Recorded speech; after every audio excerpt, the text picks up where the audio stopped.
Assalamualaikum, a pleasant morning or evening or anumang oras niyong mapanood ang video na ito. I am Asmaira Sunggod from Group 5 Reporters.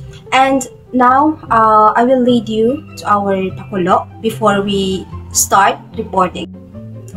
And please, pakistop po muna ang video na to at kumuha po tayo ng piece of paper and a pen. So, ayan, this is our pakulo, Your Survival Dilemma, Barangay Edition. The mechanism is very simple. You are just only going to answer these questions and write it on your paper. Huwag na nating patagalin pa. Let's begin. Number 1. Kung mataas na ang baha at may dalawang bangka, isa puno ng relief goods, ang isa puno ng pogi at maganda, saan ka sasakay?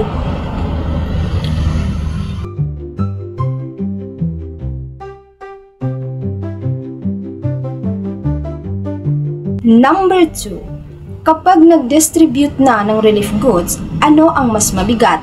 5 kilos na bigas o reklamo ng kapitbahay na walang natanggap?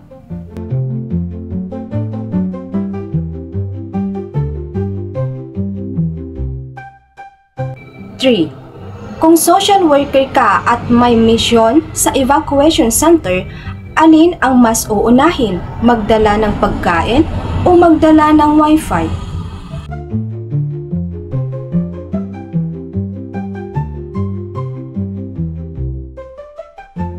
Number 4. Ano mas mabilis kumalat sa panahon ng disaster? Ulan, baha o fake news?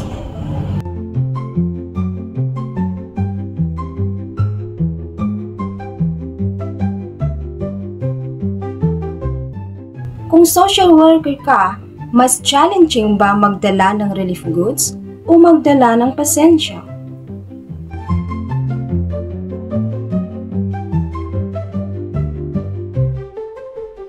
Kung may 3 araw na walang kuryente sa evacuation center, ano mas mahalaga? Kandila, power bank o crush mong nasa barangay hall?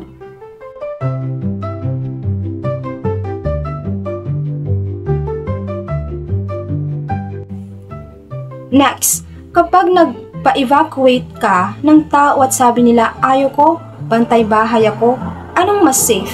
Iwan sila or iwan mo na rin sarili mo?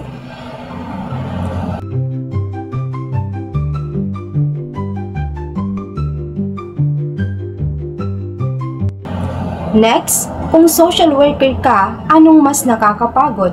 Magbuhat ng sako ng bigas o mag-explain ng paulit-ulit bakit kulang ang relief goods?